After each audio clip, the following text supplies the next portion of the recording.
Bonjour mes amis, vous savez il y a un gros problème diplomatique entre les Pays-Bas d'un côté et puis la Turquie. Il y a aussi un problème entre l'Allemagne et la Turquie. Et ce qui se passe, c'est que le pacha ou le calife en chef, M. Erdogan, a donc demandé aux Turcs vivant en Europe de faire non plus 3 mais 5 enfants. D'accord. Et puis peut-être demain, il y aura une escalade où il leur demandera d'en faire 12. En fait, c'est vraiment triste. Vous voyez, quand on regarde cette histoire, c'est extrêmement triste, sachant que la Turquie est un candidat extrêmement crédible à rejoindre l'Union européenne. Hein. Vous savez, en fait, j'ai l'impression que, au fond de moi, que l'Union européenne s'écroulera d'elle-même bien avant que la Turquie ne la rejoigne, mais quand même, cette perspective existe toujours, en tout cas sur le papier. Et on voit ce calife qui, officiellement, lance le grand remplacement. Ça, c'est tout à fait triste. Mais en fait, je vous explique un truc aussi qui me rend triste. C'est que je vois que la nation dite musulmane n'arrive pas à s'élever au-delà de la mathématique du nombre, au-delà de la mathématique de la démographie. Je vous explique un truc. Vous savez, quand j'étais petit, j'ai avoué partiellement avoir participé à des batailles de pierre. Donc des batailles de pierre genre intifada, à la main. Mais c'est vrai qu'on faisait cela, on divisait peu importe le nombre, on se partageait donc en 2 clans.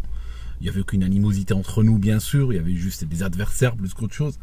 Et on lançait une bataille de pierre. Et cette bataille de pierre, j'imagine qu'il y a 1 million d'années, la Terre a connu des batailles similaires. Et quand tu es dans la logique de la bataille de pierre, tu sais, plus il y en a, mieux c'est. Hein. Plus tu as de lanceurs de pierre, mieux c'est. C'est juste le nombre. Plus tu en ramènes, c'est clair que s'il y a 14 d'un côté, 10 de l'autre, ben ceux qui sont 14 vont gagner. Parce que lancer des pierres à la main, franchement, n'importe quel humain à peu près normalement constitué pourra lancer aussi bien qu'un autre. D'accord. Et malheureusement, la nation musulmane, et on trouve ça souvent, la nation arabo-musulmane, même s'ils ne sont pas très arabos les Turcs, on trouve cette logique du nombre, en fait. Et c'est complètement triste, parce que si le nombre permettait de gagner, les Arabes auraient été vainqueurs de la guerre des 6 jours. Hein, si on te dit, imagine tu es sur Mars, tu connais pas l'histoire, on te dit voilà, il y a un tout petit pays comme ça, hein, tu lui montres la carte, hein, c'est littéralement, c'est une map monde, je veux dire une mouche qui atterrit, elle couvre tout l'état d'Israël. Et puis, on te dit que regarde, tous ces gens-là, hein, super excités, super volontaires, attaquent ce pays. Et puis en 6 jours, l'affaire est réglée. Toi, tu penses quoi? Toi, tu penses que, bon, voilà, quoi, hein, ce qui devait arriver, arriva, quoi. Mais en fait, non, parce que ce n'est pas une question de nombre.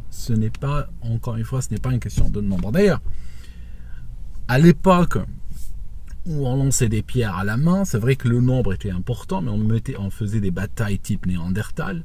Mais je peux vous dire, on a connu, nos équipés ont connu une évolution extraordinaire quand un certain nombre d'entre nous ont commencé à utiliser la fronde. Et à ce moment-là, la logique du nombre ne marchait plus. Même si la fronde est un instrument biblique, mais du moment que tu peux avoir, par exemple, un groupe de 5 personnes dont 2 maîtrisent une fronde, attaqué par 20 personnes, et je te garantis que les 5 personnes vont gagner, vont avoir le dessus. D'accord? Parce que du moment qu'on commence à devenir technique, du moment qu'on commence à devenir inventif, on arrive à remporter des batailles sans compter sur ce qui est, comme ils disent, les ventres des femmes. Tu comprends? Puis bon, on a arrêté. Moi, je sais que je me suis retiré de ces choses-là parce qu'à l'époque, les frondes envoyaient beaucoup de gens à l'hôpital, tu comprends. Donc, il fallait un jour arrêter, quoi, avant que ça ne dégénère. Donc, je disais que, voilà, ça c'est quand même terrible. Parce que ce qui va se passer, c'est que le nombre, ça va faire plus de bouches à nourrir, ça va faire une explosion démographique dans les quartiers, enfin les gens qui suivent ce genre de choses. Et puis, voilà, quoi, ça fera ça fera tomber... Qu'est-ce qui va tomber en premier? C'est, on va dire, les services sociaux qui vont tomber en premier, c'est tout. Hein.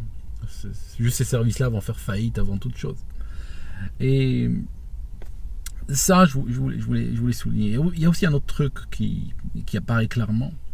C'est que, remarquez au passage que il y a des gens qui parlent de taquilla, d'accord? Et j'aimerais quand même, vous qui parlez de taquilla, j'aimerais attirer votre attention de manière particulière sur cette chose-là, et vous me dites, elle est où la taquilla? Il y a la presse turque qui a titré, un journal turc qui a titré, il y a l'armée des Pays-Bas, c'est 40 000 hommes, 40 000 soldats, et il y a 400 000 Turcs aux Pays-Bas. D'accord? J'aimerais bien savoir où est la taquilla là-dedans. Tu vois la logique. D'accord? Il y a une logique belliqueuse. Et je trouve personnellement que c'est un très grave danger en général de laisser, de permettre que se développent des communautés dans un pays et que ces communautés sont toujours redevables ou rendent compte ou sont sous l'influence d'un pays étranger. Ça, c'est une catastrophe. Tu vois, j'ai été aux États-Unis, j'ai été en Utah par exemple, j'ai rencontré des gens qui étaient d'origine hongroise, des gens d'origine hongroise depuis peu de temps, peut-être depuis 3 générations. Si ça se trouve, le grand-père était déjà né à Budapest. D'accord? Mais ce sont des Américains pure souche, des Américains au fond d'eux. D'accord? Le président hongrois n'a rien à leur dire, n'a aucun ordre à leur donner contre leur propre pays. Parce que dans les 400 000 Turcs cités par la presse, aux Pays-Bas, il y en a bien 395 000 qui sont en fait des Turcs, on va dire de papier, mais nés aux Pays-Bas, grandis aux Pays-Bas, et ça se trouve même leurs parents grandis aux Pays-Bas. Mais finalement, ça s'inverse, ils vont devenir plutôt des Néerlandais de papier, mais des Turcs réellement de cœur. Et ça c'est l'intégration à l'européenne et qui n'a pas marché du tout, qui n'est pas du tout en train de marcher, qui est en train de juxtaposer des peuples différents sur les mêmes territoires et créer ce qu'on appelle une terre de peuple. Une terre de peuple finit comment? Ben voilà quoi, je vous le donne en mille. Une terre de peuple, ben ça finit toujours à la fronde. Hein. C'est ça. Donc il y a aussi un truc intéressant qui m'avait interpellé dans cette démarche, dans la démarche du calife. Regardez que il annonce la couleur, d'accord? Il annonce la couleur aux Occidentaux, dans le sens où si tu joues avec quelqu'un qui maîtrise un jeu, qui le maîtrise beaucoup mieux que toi, par exemple tu joues aux échecs avec un champion d'échecs, alors que toi tu connais à peine les règles du jeu, eh ben, tu sais que le gars il peut te dire exactement comment il va te vaincre, il va te prévoir comment il va te vaincre, il va te dire je vais faire ça, ça, ça, et puis toi-même, connaissant son plan d'avance, tu ne peux rien faire. D'accord? Parce que tu es trop faible et tu n'arrives pas à contrecarrer ses plans. Donc voilà, le calife, il annonce littéralement la couleur. Il se cache même pas. Hein, il peut même vous montrer ses plans, il va vous expliquer exactement son projet pour l'Europe. Et puis voilà quoi. Et puis vous allez vous écraser puis le regarder comme ça. Donc ouais, c'est terrible mes amis, c'est terrible tout ça. Et je ne sais pas, il faut vraiment un renversement de vapeur assez brutal, je pense, pour arrêter tout ça. Parce que c'est en train d'aller au mur et c'est prévisible. Vous savez, s'il avait fait la même sortie, par exemple, juste, je vais vous le dire juste entre nous, je vais spéculer, vous savez, je spécule, donc ce que je dis, c'est juste une opinion, quelqu'un peut tout à fait me dire que j'ai tort. Mais je peux vous garantir que s'il avait utilisé une terminologie pareille avec un pays comme l'Algérie ou le Maroc ou l'Égypte ou autre, je vous garantis qu'il aurait reçu ses citoyens par retour de courrier et le lendemain matin, il serait tous en Ankara. Je vous le garantis. D'accord? D'ailleurs, c'est pour ça qu'ils n'utilisent pas ce genre de sortie avec les pays arabo-musulmans. Des pays qui, malgré tous leurs défauts, ils ont encore un certain sens de l'honneur avant tout. Il y a une certaine notion de la nation, de la frontière, de certaines valeurs en fait qui ont disparu complètement chez l'occidental qui rêve juste d'ouvrir ses frontières, de se dissoudre et puis disparaître joyeusement quoi.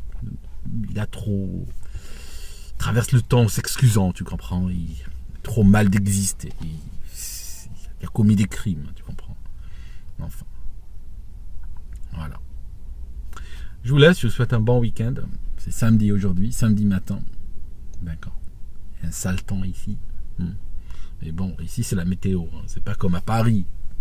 Paris, c'est en train de tomber comme à Stalingrad, les gars. Ça signifie aujourd'hui, on recharge la page des news et puis on nous parle d'un égorgement, d'une tuerie, d'une fusillade. Et en fait, c'est même pas celle dont on parlait il y a 2 heures. C'est quelque chose de nouveau, quoi. Je peux vous dire, vous inquiétez, les gars. Vous inquiétez vraiment. Donc, ouais. Voilà. Bon week-end quand même.